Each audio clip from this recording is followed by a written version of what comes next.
Carlos Sufferson, militante e ativista de direitos humanos. Carlos, se a gente fosse um casal, a gente seria soro discordante porque eu sou positivo e você negativo. Como começou essa sua história nessa luta, sendo negativo? Bom, primeiro que assim, né, ninguém precisa ser soropositivo para lutar por essa causa, né? Acho até que um grande problema, eu milito há 22 anos, né, eu comecei minha militância de prevenção de HIV no grupo Pela Vida, isso você estava nascendo 22 anos atrás, enfim, mentira, tá? Mentira que ele estava nascendo. Era uma época pré-coquetel e tudo, e um dos grandes problemas que eu vejo desde aquela época, porque, por exemplo, a primeira definição que teve sobre a questão do HIV, quando a gente nem sabia ainda que era HIV, ele chamou de câncer gay, né? Então ficou sempre muito ligado a um estigma de ser gay, né? E depois gays e usuários de drogas injetáveis, né? O boletim epidemiológico do Ministério da Saúde comprova que isso não é uma verdade, né? Por exemplo, se nós formos analisar o recorte mais infectado nos últimos 15 anos são as mulheres, né?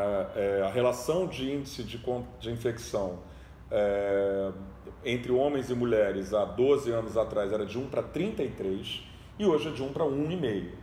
Então, independente dos jovens serem há 8 anos o recorte que mais cresce a infecção, jovens de 13 a 19 anos, e há 4 jovens LGBT, se a gente for pegar um histórico do boletim, a gente vai ver que o índice mais, o recorte mais infectado foram das mulheres.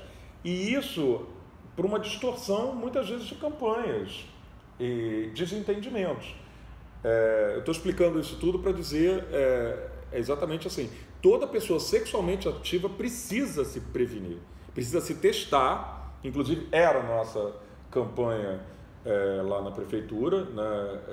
A prefeitura do Rio fez uma campanha lindíssima durante 4, 5 anos na gestão do prefeito Eduardo Paes, e o Rio de Janeiro virou a cidade que mais testava em HIV no país.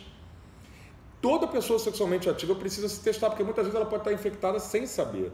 Segundo dados do Ministério da Saúde, nós temos 150 mil pessoas que são infectadas desconhecendo o seu estado sorológico. Então ela vai passar para outra pessoa sem saber. E ela vai piorar também a sua saúde, porque ela não vai começar o seu tratamento.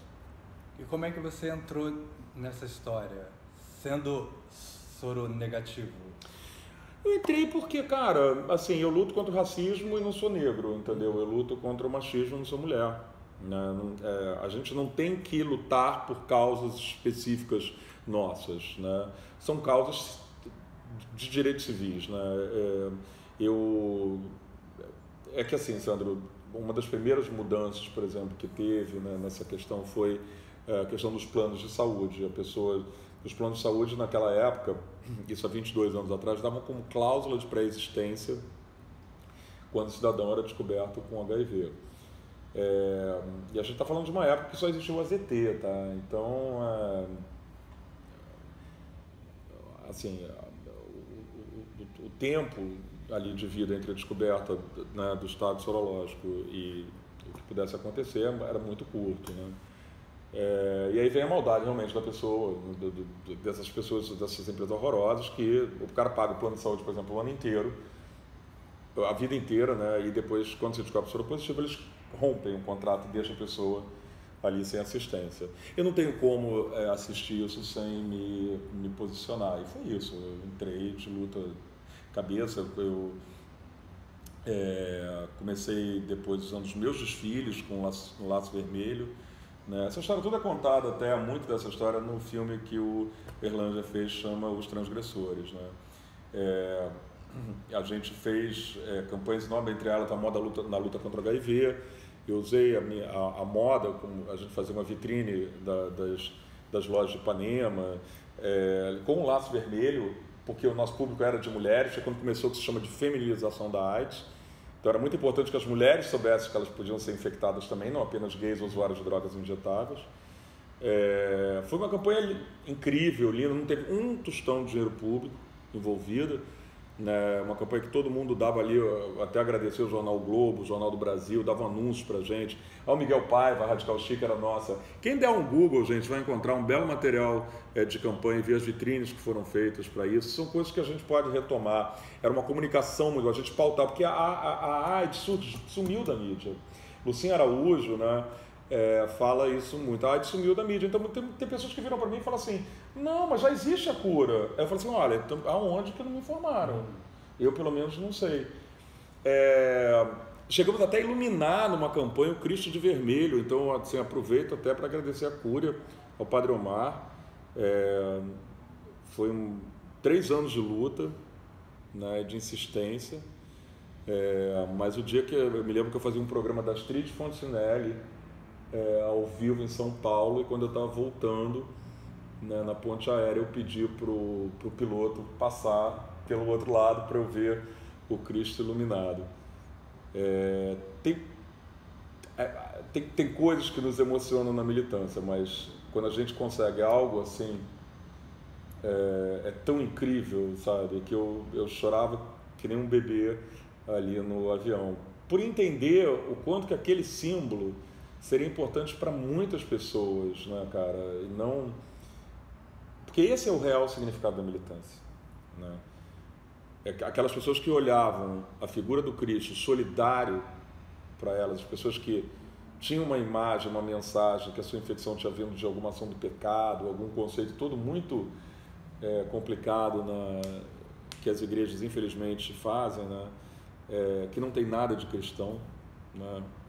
Eu sou religioso e não posso concordar com isso, mas a gente viu ali naquele ato muitas pessoas se sentindo, e isso é mundial até, se sentindo ali amparados pelo Cristo, que para nós que cremos é muito importante, entendeu? Aí respeitando a fé também de cada pessoa. Então, assim, são pequenos passos, mas que são grandes passos para tantas pessoas. E isso que eu acho que é o bonito da militância.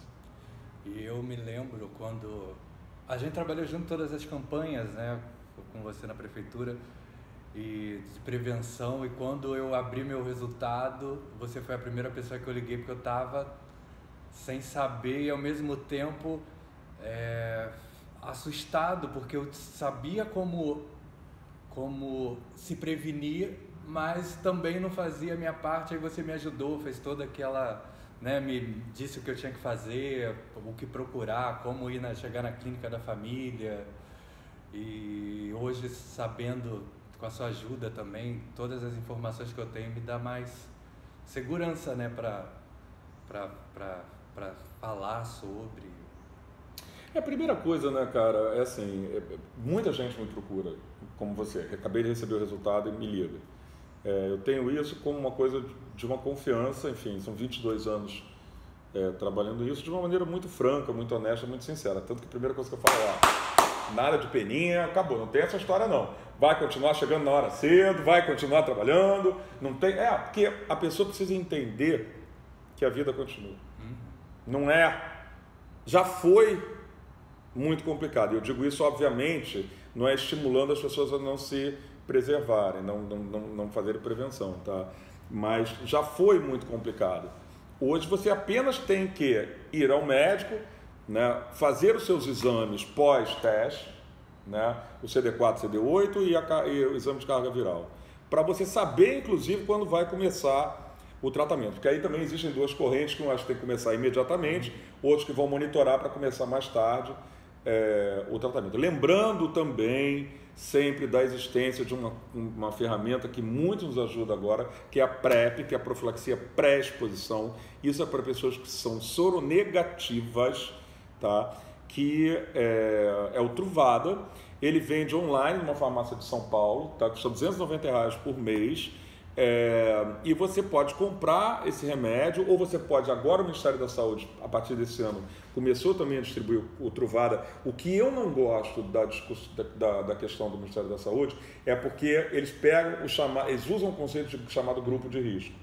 E isso reforça, por exemplo, aquela reportagem medonha da época, repleta de desinformações. Só para você ter noção, por exemplo, na primeira página, eles confundem PrEP com PEP. Eles falam que a PrEP tem que ser tomada 72 horas depois. Não, é mentira. É a PEP, que é a profilaxia pós-exposição, que você vai em até 72 horas. No Rio de Janeiro, a gente adotou o protocolo da PEP em todas as clínicas da família. Entenda que hoje em dia, não sei, infelizmente, não sei se continua em todas, mas se não tiver nos hospitais, e se não tiver, liga pra gente que a gente vai fazer, porque é um direito de cidadão, tá? É protocolo do SUS. De fazer uma testagem, isso é a PEP, tá? Faz uma testagem de sangue, se for no caso ser soro negativo, você vai tomar um remédio por 28 dias. A reportagem até confunde a PEP com PrEP. PrEP é a truvada que você vai tomar, existem duas maneiras, tá? Que é a maneira americana, que você toma uma pílula por dia, e existe a maneira, o PrEP francês, que você toma 48 horas antes de uma relação sexual, e 48 horas depois, né? Agora, lembrando, e isso é muito importante a gente deixar claro, a PrEP, o Truvada, no caso, ele protege do HIV. Você não está livre da sífilis, da gonorreia, do HPV. O HPV hoje está gravíssimo, e fora até Zika hoje é IST, né? Então a gente tem que lembrar, gente, que não adianta. A PrEP nasceu para ser usada em combinação com o preservativo, tá? Não é para poder não ser usada, dispensar o preservativo como parece que está usando. Agora, é importante nós termos essas armas para combater a infecção. Por exemplo, nos Estados Unidos a gente tem uma redução de 94% nas pessoas que estão tomando PrEP.